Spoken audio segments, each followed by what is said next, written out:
I hereby call this meeting of the Midnight Society to order. Tonight's storyteller will be Stephen King.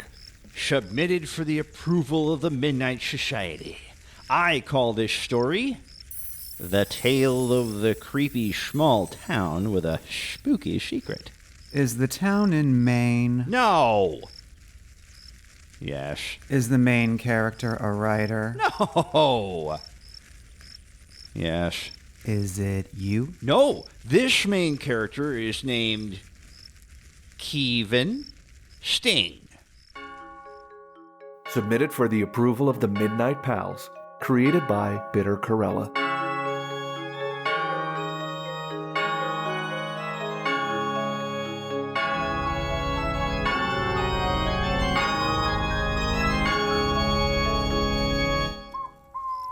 Tonight's storyteller Sup, fuckers? is Mary Shelley. Submitted for the approval of the Midnight Society.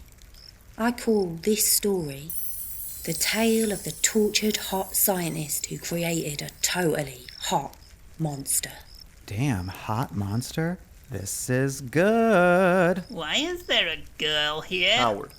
Oh, well, what's that around your neck, Mary? Oh, this. Just the calcified heart of my dead boyfriend. Whoa. How fucking bad. Gotcha. Is she gonna... Ugh. Fucking hate that.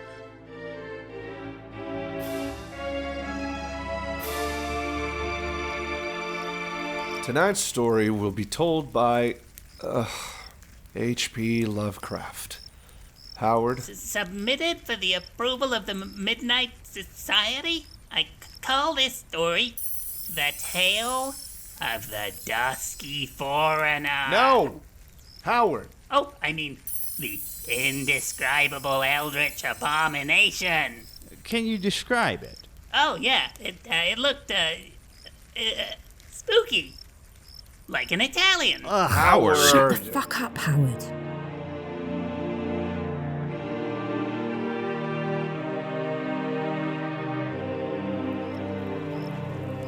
Little Dean Koontz has a story for us tonight. Don't you, Dean? Submitted for the approval of the Midnight Society. I call this tale The Tale of... Keep going, Dean. You're doing fine. The Tale of... You can do it, Dean. We believe in you, Dean. The Tale of... What if hamburgers ate people? You did it. Great job, Dean. Right, guys? Right, guys? Sup, fuckers? I got a story for you. Mary, it's Clive Barker's turn tonight. No, Mary can tell the story if she wants. No. Let's have Clive's story. Better be good.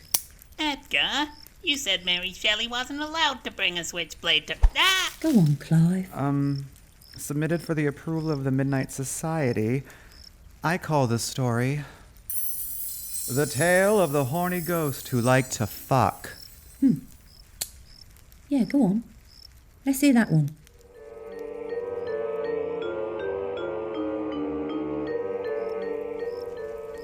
I hereby call this meeting of the Midnight Society to order. As you can see, I'm standing in for our regular MC, Edgar Allan Poe, because Edgar will be our storyteller tonight. Edgar, you have the floor. Submitted for the approval of the Midnight Society, I call this story The Tale of the Black Cat. It's based on my cat. Once upon a midnight drunken, while I staggered, soused and sunken, through the dark like one spelunking, suddenly I heard a wail. In a liquor-laden blunder, as my headache throbbed like thunder, my black cat had gotten underfoot, and I squished his tail and... What's your cat's name? Her name is Katerina. You guys want to see a picture? What sort of name for a cat is that? You're the expert on cat names, ain't you, Lovecraft? Katerina? It's not even a slur.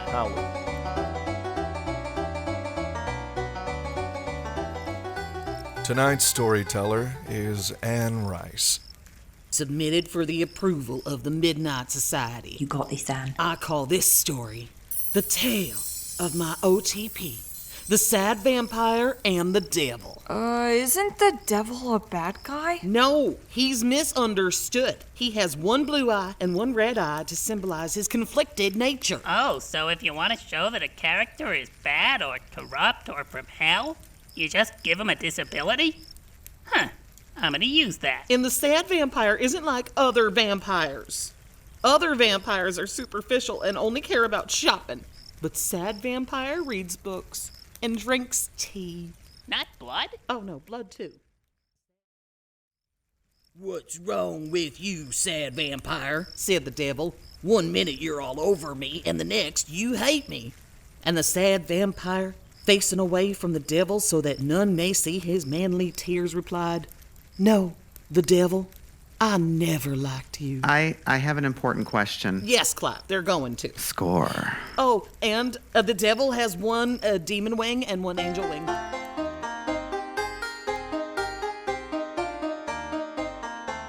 Submitted for the approval of the Midnight... Whoa, whoa, whoa! Hey, you drove over a campfire. Who drives to a campfire in a limousine? That's not a limo. It's two station wagons connected together with cardboard sheets. Ugh. Roger Corman. Edgar, baby! I told you, Roger. I'm not letting you adapt any more of my stories into movies. No problemo, Edgar. It's not you I'm here to see. Is Howard around? Me? Howie, baby! I'm gonna make you a star. Really? Howard? Have a cigar, Howie. Howard, it's Roger. Have I got a proposition for you? Have you? We're gonna make a movie out of your book. The Case of Charles Dexter Ward. Oh, wow. We might gotta do a little something about that title, though. Okay, how about notes concerning the mystery of the case of The Charles? Haunted Palace. What? No, wait. Edgar Allan Poe's The Haunted Palace. What? Couldn't you at least make it H.P. Lovecraft's The Haunted Palace? No can do, kiddo. Sup, fuckers. Hey, Mary. Why is there a cardboard limo on the campfire? What is this? The Wicker Executive? It's Roger Corman. He wants to make a movie out of Howard's... Corman? Didn't you make Frankenstein Unbound? I gotta go. We'll do lunch, Howie. I think your limo's on fire.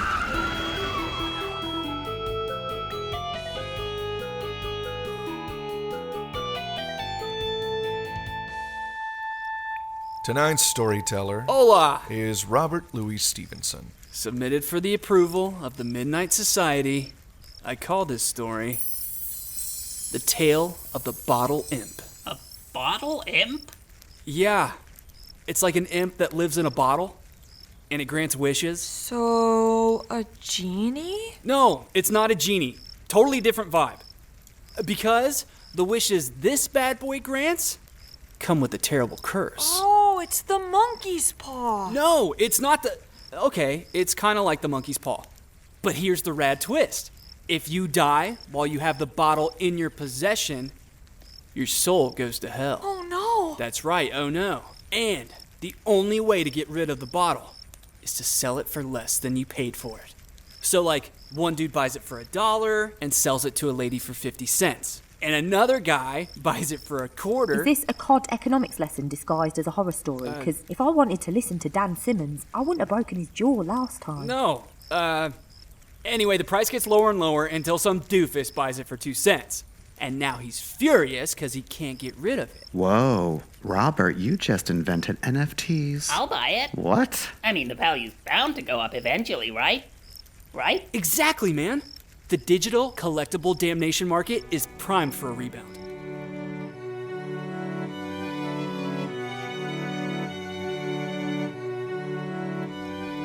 It's Arthur Conan Doyle, everyone. He's going to tell us a Sherlock Holmes story, right, Arthur? Fine. Oh boy, I love Sherlock Holmes. I love him more. Submitted for the approval of the Midnight Society, I call this story The Tale of Sherlock Holmes. Again. Yay! One day, Sherlock Holmes was walking along the top of a waterfall when he fell off and died. What? Arthur, you're making Dean cry. Sherlock! No! And Steve. And me.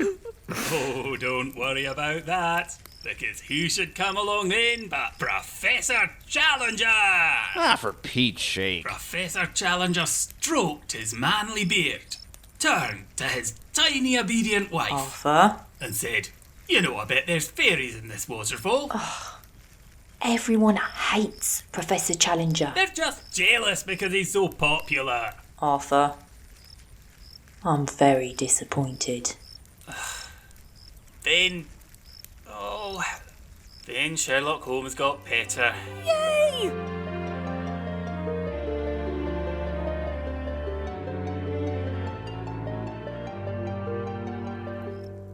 Listen up, fuckers. My girl Shirley Jackson here's got a story. It's just this silly thing. Stop bloody doing yourself down, Shirley. This is the badass that wrote. Tell him what you wrote, Shell. The tale? The tale of, the lottery. The lottery? That doesn't sound scary.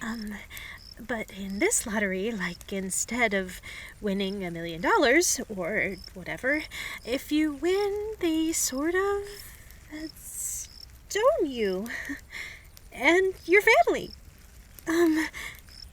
to death. Whoa, count me out. I am not buying any tickets. I don't care what charity it's for. Oh, the tale of the lottery. That was great. So cool to meet you, Shirley. The tale of the lottery? Oh, I'm still really mad about that story. Why? I don't know. Submitted for the approval of the Midnight Society. I call this story the tale of the haunting of the haunted house on Haunted House Hill. Oh, boy. I love a good old haunted house story.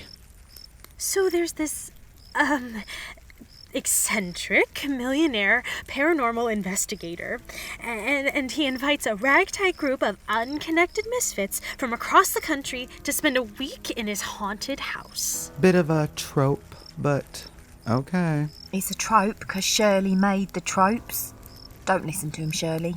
His story rocks. Built in 1881, this picturesque haunted house features everything from traditional horrors such as freezing mists and otherworldly noises to staples of modern adaptation, including infinitely long corridors and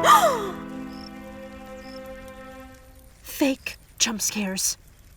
Far from local amenities, this isolated residence. Yeah, spooky. So what happens when the misfits get there? From the moment you pull up in the haunted house's unnecessarily long and winding driveway to be greeted by the surly caretaker, Haunted House Hill House exudes that familiar feeling of outlandish mystery. Let's focus on this group of misfits for a second. With its constantly shifting internal layout, at any given point in time, the house contains enough bedrooms to accommodate 6 to 8 misfits. So that's what? 2 beds? Clive. Come on, it's a haunted house. People go there to party. What does happen when these misfits arrive, Shirley? The ominous creak of the front door heralds you into a neo-Gothic hallway with a vaulted ceiling and elegant sable ceramic floor tiles laid in strange alien geometries. Ooh, are the geometries non-Euclidean? Excellent question, Howard. The house has been recently checked by an independent surveyor, and I can assure you that there is not a square inch of Euclidean geometry on or in the property. Great! I hate Euclidean geometries. So nouveau riche. Are we gonna get to the ghost? I'm glad you asked, Dean. The creepy forest in which the haunted house is located is indeed zoned for ghosts. Shirley, is this really a story, or are you just trying to sell us a house? And I would have gotten away with it too if it weren't for you, meddling kids. Hold on. Does it have a cellar? Submitted for the approval of the Midnight Pals, starred Jason Robinson as Stephen King, Rebecca D'Souza as Mary Shelley, Robin Johnson as H.P. Lovecraft and Arthur Conan Doyle, Ren Montgomery as Dean Koontz, Sister Indica as Clive Barker, Rodrigo Borges as Edgar Allan Poe, Jessica Burstyn as Anne Rice, Peter Corella as Roger Corman, Dexter Howard as Robert Louis Stevenson, and Raina Montgomery as Shirley Jackson. The script was written by Robin Johnson, based on tweets by Peter Corella. Production and music were by Robin Johnson. Daisy McNamara was an audio consultant. Submitted for the approval of the Midnight Pals is created by Bitter Corella. All characters are fictitious, especially the real ones. If you've enjoyed this episode, please consider leaving us a rating or review on Apple Podcasts, Spotify, or your favourite podcast platform. Subscribe to Submitted for the approval of the Midnight Pals wherever you find podcasts, or find us at midnightpals.com.